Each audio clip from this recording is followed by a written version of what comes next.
لوگوں سے عزتیں تلاش کرتے ہو تو وہ کیا تمہیں عزت دیں گے؟ وہ تو کل اچھا کہتے ہیں، پرسوں برا کہنے لگ جاتے ہیں۔ لوگوں کے سامنے گڈ بک میں آنا چاہو گے تو وہ تو سویرے تمہارے بارے میں کچھ کہیں گے، شام کچھ اور کہیں گے۔ اپنی روحانی زندگی آباد کریں، اپنے مسلح کو وقت دیں، اور دنیا سے چھپ کر اس موبائل کو بند کر کے اور اپنے آپ سے بھی چھپ کے اور تنہا ہو کے چھپا کے سارا کچھ اپنے آنسو اپنے رب کی بارگاہ میں پیش کریں، اس کے حضور حاضری دیں۔ سنو نا ترمذی کی حدیث، اور اسے یاد رکھنا، نبی پاک علیہ السلام نے فرمایا اپنے دکھ لوگوں کے سامنے نہ بیان کرنا، سیٹھوں نوابوں کو نہ بتاتے پھرنا، دنیا داروں کے سامنے جا کے نہ رونا کہ میں تکلیف میں ہوں۔ فرمایا اگر دنیا داروں کو دکھ بتاؤ گے رب تمہیں کبھی غنی نہیں کرے گا۔ اور لوگ ہیں کہ الٹا مذاق اڑائیں گے آپ کی، جس سے بڑی پکی یاری ہے نا، پکی، وہ تب تک پکی ہے جب تک آپ نے 50,000 مانگا نہیں، اور جس وقت آپ نے کہہ دیا کہ میں مجبور ہوں میری مدد کر، تو پھر ختم ہو گئی دوستی۔ لوگوں کے تعلقات آپ کے ساتھ تب تک ہیں جب تک آپ ان سے کوئی ضرورت وابستہ نہیں کرتے۔ کریم محبوب فرمانے لگے بندوں کے سامنے دکھ نہ بیان کرنا، اللہ تجھے کبھی غنی نہیں کرے گا۔ تو اپنے دکھ اپنے رب کو بتا، تو دعائیں مانگ، تو اس کی بارگاہ میں حاضر ہو، تو اس کے حضور عرض کر۔ فرمایا اپنے دکھ اپنے رب کو بتا، وہ جلدی کرے یا دیر سے کرے تجھے ساری دنیا سے بے نیاز کر دے گا، تجھے کسی کا محتاج نہیں رہنے دے گا۔ اپنے مسلح کو، اپنی دعاؤں، ایک بزرگ فرماتے ہیں میں نے دعا مانگنے کا طریقہ اپنی بیوی سے سیکھا، دعا مانگنے کا طریقہ اپنی، سیکھنے والے تو اپنے بچوں سے بھی سیکھ لیتے ہیں، سیکھنے والے تو ہر ایک سے سیکھتے ہیں۔ وہ کہتے ہیں میں نے دعا مانگنے کا سلیقہ اپنی بیوی سے سیکھا ہے۔ حضرت وہ کس طرح؟ فرمانے لگے میری بیوی نے نا مجھے کوئی کام بتایا، کچھ پیسوں کی ضرورت کے لیے کہا، تو میں نے اسے کہا کہ بھئی ابھی میرے پاس نہیں ہے، کچھ دنوں میں آتے ہیں تو میں دے دوں گا۔ عورتوں کی عادت ہوتی ہے وہ بار بار یاد کراتی ہیں، 2-4 دنوں کے بعد پھر اس نے کہا حضرت وہ میں نے کہا تھا کچھ پیسے، میں نے اسے کہا کہ ابھی میرے پاس نہیں ہے، کچھ دنوں میں ملتے ہیں تو میں تمہیں دے دوں گا۔ اس نے کچھ دنوں کے بعد پھر کہا حضور وہ میں نے کچھ پیسے کہے تھے۔ فرماتے میں نے ڈانٹ دیا، میں نے کہا کہ کیا تو روز مجھے شرمندہ کرتی ہے، کہا نا میرے پاس نہیں ہے، ہوں گے تو دے دوں گا، تو روز یاد کراتی ہے۔ فرماتے ہیں اس نے پہلے تو میری ڈانٹ کو سہا، پھر میرے سخت جملوں نے اس کی آنکھوں میں آنسو پیدا کر دیے، پھر اس نے اپنے آنچل میں اپنے اس دکھ کو سمیٹا، اور پھر اس نے ایک جملہ کہا تو میں رو پڑا، اور مجھے اپنے رب سے مانگنے کا طریقہ آ گیا۔ مجھے کہنے لگی حضرت جی آپ نے ڈانٹ دیا میں نے سہ لیا، پر آپ ہی میرے شوہر ہیں، بتائیں نا آپ سے نہ کہوں تو میں کس سے جا کے کہوں۔ فرماتے ہیں میں رو پڑا، اور میں کھل کے رویا، اور میں تڑپ کے رویا، اور پھر میری سسکیاں بند گئیں۔ تو مجھے کہنے لگی آپ کو کیا ہوا؟ میں نے کہا مجھے بھی دعا مانگنی آ گئی ہے، جب میں اسے کہوں گا نا اللہ تو ہی میرا رب ہے، میں تجھ سے نہ کہوں تو میں کس سے جا کے کہوں؟ میں کیوں کسی بندے سے سوال کروں؟ میں کیوں کسی دنیا دار سے کہوں؟ میں تیرے بندوں کا، نیک بندوں کا وسیلہ لے کے، تیرے محبوب کی غلامی لے کے تیری بارگاہ میں آئیں، تجھ سے نہ مانگوں تو کس سے مانگوں؟ سمجھ آ گئی ہے؟ جب میں اس رنگ میں مانگوں گا تو پھر رب میرے اوپر بڑا ہی فضل فرمائے گا، وہ میرے اوپر بڑی رحمت کرے گا، وہ میرے لیے آسانیاں کرے گا۔ عزیز دوستو، ہم اس طرح کرنے لگ گئے ہیں کہ ہم نے نا اپنے تعلقات پر اعتماد کرنا شروع کر دیا ہے۔ میرے تعلقات بہت ہیں، ہم نے اپنی دولت پر اعتماد کرنا شروع کر دیا ہے، میرے پاس دولت بہت ہے۔ ہم نے اپنے علم پر، اپنی شہرت پر اعتماد کرنا شروع کر دیا ہے کہ میرے پاس فلاں چیز بہت ہے۔ یاد رکھنا جب بے نیاز اپنی صفت بے نیازی دکھاتا ہے تو بڑی بڑی دولتوں والے مجبور نظر آتے ہیں۔ بھائیو جب انسان کا رشتہ اپنے مالک کے ساتھ ہوتا ہے پھر تو غم بھی کچھ نہیں کہتے، پریشانیاں بھی کچھ نہیں کہتی، پھر تو زندگی صبر والی، پھر تو زندگی توکل والی، پھر تو زندگی بھروسے والی، پھر انسان اپنے آپ کو رسوا نہیں کرتا۔ دنیا داروں سے امیدیں اس کی ختم ہو جاتی، امیدیں اللہ رسول سے لگا لیتا ہے، مضبوط ہو جاتا ہے، مضبوط، طاقتور ہو جاتا ہے، خوددار ہو جاتا ہے، باوقار باعزت ہو جاتا ہے۔ حضرت بہلول دانا رحمت اللہ علیہ بیٹھے تھے تو ہارون رشید حج کر کے آ رہا تھا، تو رستے میں حضرت شیخ سے ملاقات ہو گئی تو السلام علیکم کے بعد کہنے لگا حضور کوئی حکم ہو تو بتائیے گا. تو حضرت بہلول دانا فرمانے لگے تیرا رب کون ہے؟ اس نے کہا اللہ. تو فرمایا میرا کون ہے؟ کہا اللہ. فرمانے لگے تو بڑا ہی بیوقوف ہے، کیا تو یہ سمجھتا ہے کہ رب ہارون رشید کو تو دے گا اور بہلول دانا کو بھول جائے گا؟ تیرا بھی وہی رب ہے، میرا بھی وہی رب ہے. اس نے اگر تجھے دے کے آزمایا ہے تو ہو سکتا ہے مجھے نہ دے کے آزما رہا ہو. جب اس کی حکمت کے تقاضے ہوں گے تو عطا کرے گا اور دے گا. تو جا اپنا کام کر. بھائی اپنی روحانی زندگی، اپنی عبادات، اپنے وظائف، اپنے روزمرہ کے معاملات، اپنی دعائیں، اپنا استغفار. دیکھو کوئی مشکل کام تو نہیں 2 رکوع ہیں سورہ واقعہ کہ اگر رات کو پڑھ لی جائے تو. میں کس طرح یہ بات بیان کروں کہ تعویذ بانٹنا آسان ہے اور وظیفہ بتانا مشکل ہے. سارا دن تعویذ بانٹیں تو لوگ لینے کو تیار ہیں، اور اگر آپ وظیفہ بتائیں تو کہتے ہیں تو مشکل کام ہے. او خدا کے بندے، اگر آپ کا تعلق قرآن پاک کے ساتھ مضبوط ہو، قرآن پاک کے ساتھ اگر آپ کا رشتہ ہو، لوگ سفارشیں ڈھونڈتے ہیں نا دنیا میں، کوئی تعلق مل جائے تو میرا کام ہو جائے. دنیا میں اتنا مشکل معاملہ ہے، آخرت میں مجھے بتائیے گا کتنا مشکل معاملہ ہوگا. میرے نبی پاک صلی اللہ تعالی علیہ وسلم نے فرمایا جو لوگ سورہ ملک پڑھا کرتے تھے نا، سورہ ملک، یہ سورت ملک قیامت میں ان کی سفارش کرے گی، اور اس طرح کرے گی کہ کہے گی اے اللہ یہاں اس بندے کو جنت میں داخل کر دے یا مجھے قرآن پاک سے علیحدہ کر دے. تو رب فرمائے گا جا اس کا دامن تھام کے اسے جنت تک پہنچایا. آپ بات کو سمجھیں، جب آپ کے تعلقات اپنے معاملات کے ساتھ مضبوط ہوں گے. یہ نبی کریم نے وعدہ کیا ہے کہ تو سورت واقعہ پڑھ تیرے گھر میں فاقہ نہیں آئے گا. حضرت عبداللہ ابن مسعود رضی اللہ تعالیٰ عنہ بیمار تھے تو حضرت عثمان غنی رضی اللہ تعالیٰ عنہ تیمارداری کے لیے تشریف لے گئے اور جا کر کے کہا کہ آپ بڑے بیمار ہیں، آپ کی بیٹیاں زیادہ ہیں، میں چاہتا ہوں کہ خزانے میں سے کچھ مدد کروں. تو سیدنا عبداللہ ابن مسعود رضی اللہ تعالیٰ عنہ اٹھ کے بیٹھ گئے اور کہنے لگے امیر المومنین، اللہ آپ کو میری طرف سے، میری بیٹیوں کی طرف سے بہتر صلہ دے. میری بیٹیوں کو کسی خزانے کی ضرورت نہیں، میں نے انہیں خزانہ دے دیا ہے.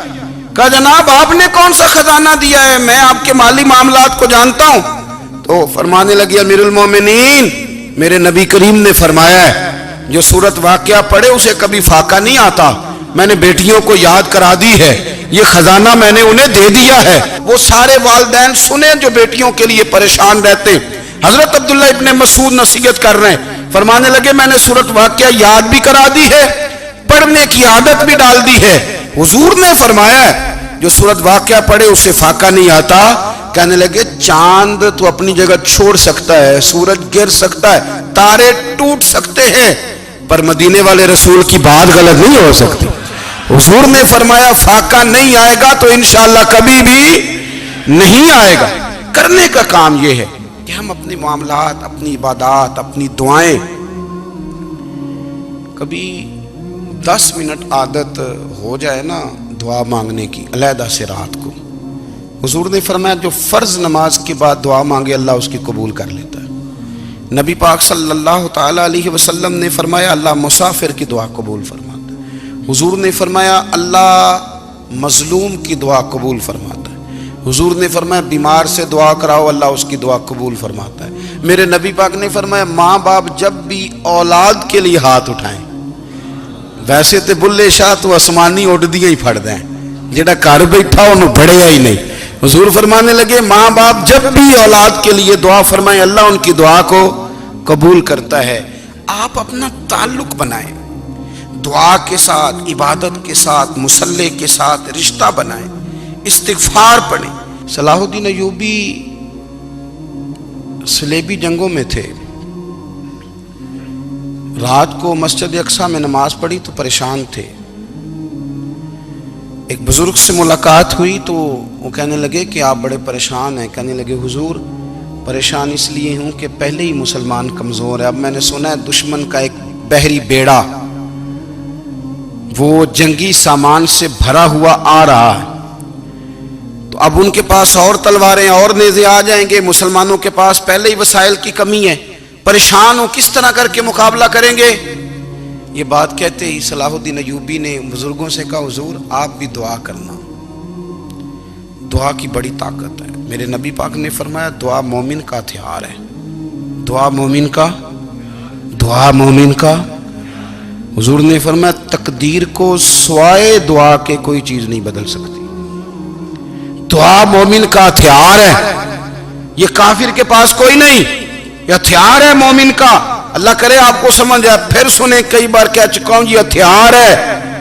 کافر کے مقابلے میں جو تیرے پاس سب سے بڑا ہتھیار ہے وہ دعا ہے۔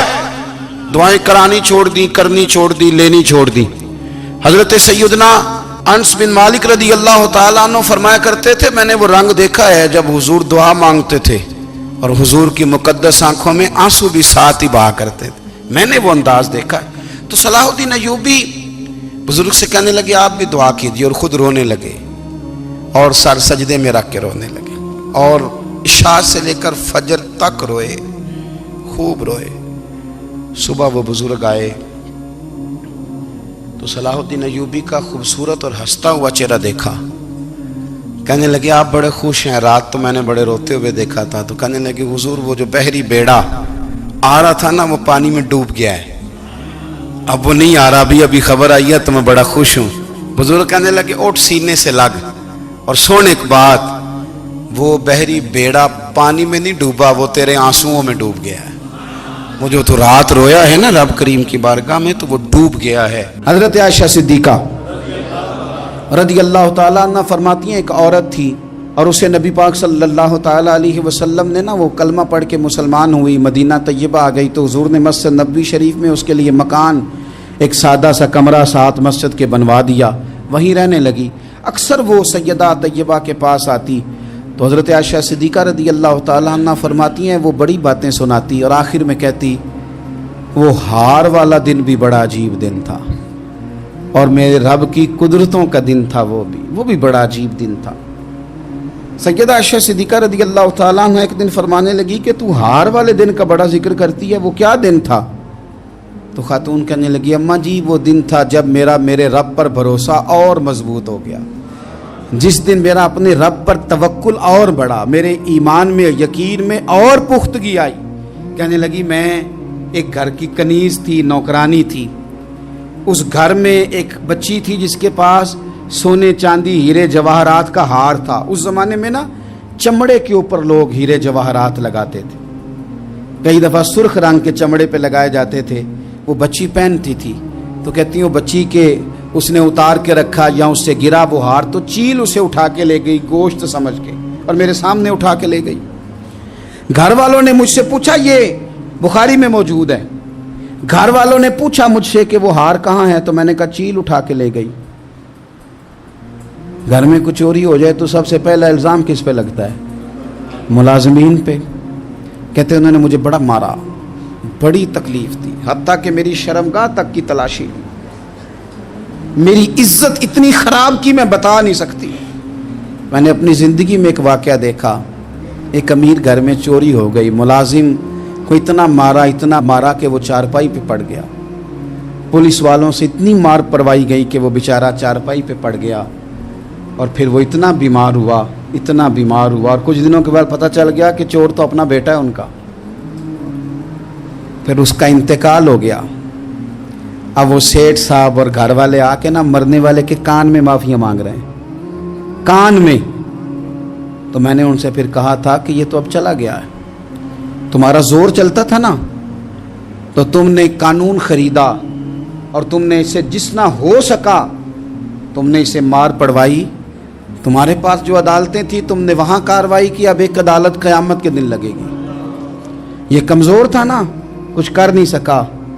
میرے نبی پاک صلی اللہ علیہ وسلم نے فرمایا سن لو، اگر سینگ والی بکری نے بغیر سینگ والی بکری کو تکلیف دی ہوگی نا تو قیامت کے دن اسے بھی بدلہ دینا پڑے گا کہ تیرے پاس سینگ تھے اور تو نے اسے مارا تھا۔